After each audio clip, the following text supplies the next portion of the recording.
Greetings everyone, my name is Jeffrey Withers and this is my week 7 signature assignment, creating a professional tutorial. For this week's assignment I have selected the topic hazing on college campuses. Now you may ask yourself, what exactly is hazing? Well, hazing can be defined as torture one goes through for an initiation into a club, group, or organization. Now, hazing practices include being beaten or being forced to wrestle, being beaten with a wooden paddle, cane, bat, or other inanimate objects. Hazing also includes being forced to consume alcohol, being forced to be nude, and being forced to be humiliated against one's will. Hazing is a major problem on college campuses throughout the United States. Students go to college every day and they join organizations and sports teams, but these same groups have a history of hazing. College facts about hazing. Hazing is illegal in 44 states in the U.S. Because hazing has become such a problem in the collegiate community, nearly every college and university has created their own anti-hazing programs. Hazing is a life-threatening practice that has a strong history within the Greek letter organization community. But today, not only do fraternities and sororities have a history of hazing, but sports clubs have a history of hazing, modeling troupes, even the marching band have histories of hazing. Now for the record, you may want to look up the hazing laws in your own individual state. But for this tutorial, what we're going to do is we're going to look at my state, the state of North Carolina. Now, hazing is prohibited here in the state of North Carolina.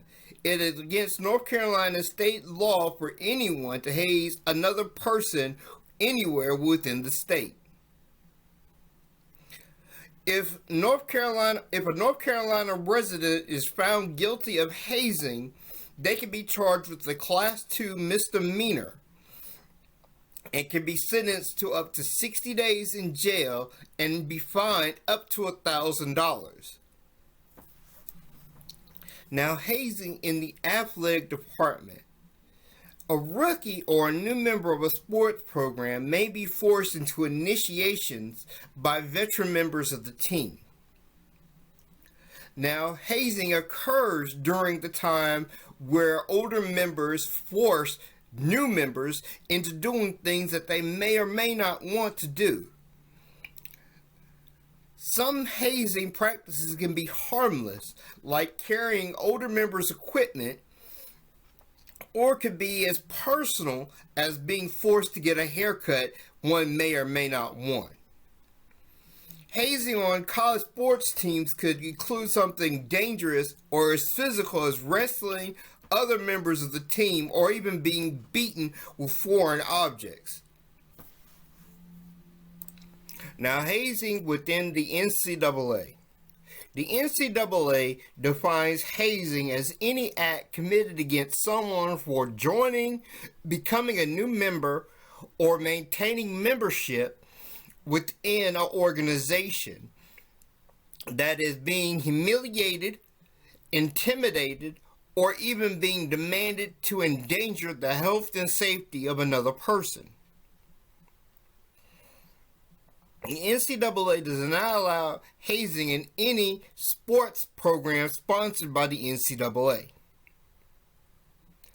The NCAA has created anti-hazing programs sponsored by the Sports Psychology Department to assist coaches and athletic directors within universities to curb the hazing culture. Now I'm about to give you some information about some hazing cases that have occurred here in the state of North Carolina. Hazing at the University of North Carolina. Jackson Boyer was a non-scholarship walk-on wide receiver for the University of North Carolina Chapel Hill football team. On August the 4th, 2014, Jackson was involved in a hazing altercation with fellow UNC Chapel Hill teammates, which left Jackson beaten, bloodied, and with a concussion. According to the News and Observer, the University of North Carolina settled with the Boyer family for $795,000 to cover Jackson's medical and personal injury expenses. The University of North Carolina suspended the players who were involved in the hazing altercation, but no charges were filed against the university or those other players.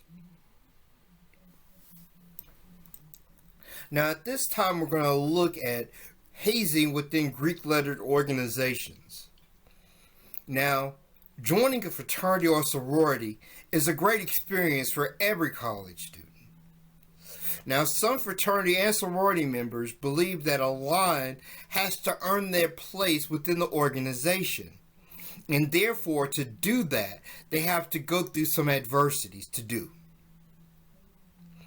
Now, hazing gets involved within these Greek-lettered organizations when the individual's personal power of control is being given to their big brothers or big sisters. So the fraternity has control over the person's life. At this time, we're going to take a look at some hazing cases that have taken place here in the state of North Carolina within the Greek letter community. Johnson C. Smith University is an HBCU located in Charlotte, North Carolina. Omega Psi Phi Fraternity Incorporated Road Chapter is one of Johnson C. Smith University's oldest fraternities on its campus. In 2015, 6 members of Omega Psi Phi Fraternity Incorporated were arrested and were charged with simple assault and hazing. The members of the Road Chapter had been beating a member of the line with a wooden paddle. The young man had complained to his big brothers and his father, who is a member of Omega Psi Phi, about the beatings and his personal injuries. His big brothers ignored his warnings and ignored his complaints, and they continued to beat the young man. The young man then had no other choice but to report the organization to the campus police. The police officers then made the arrest of 6 members of Omega Psi Phi. Johnson C. Smith University has since suspended the Road Chapter and has banned Omega Psi Phi from participating in any student organization activities on its campus, according to WBTV. Now we're going to look at some anti-hazing prevention programs. Greek-lettered organizations like Phi Beta Sigma Fraternity Incorporated were one of the first organizations to ban hazing back in the 1990s. Soon after, many organizations followed, like Zeta Phi Beta Sorority Incorporated, Sigma Gamma Rho Sorority Incorporated, and the organizations within the National Panhellenic Council followed, outlawing hazing. Today, Greek-letter organizations have moved from the old pledging and hazing processes to the new membership intake process that outlines the process without hazing, according to Phi Beta Sigma Fraternity Incorporated.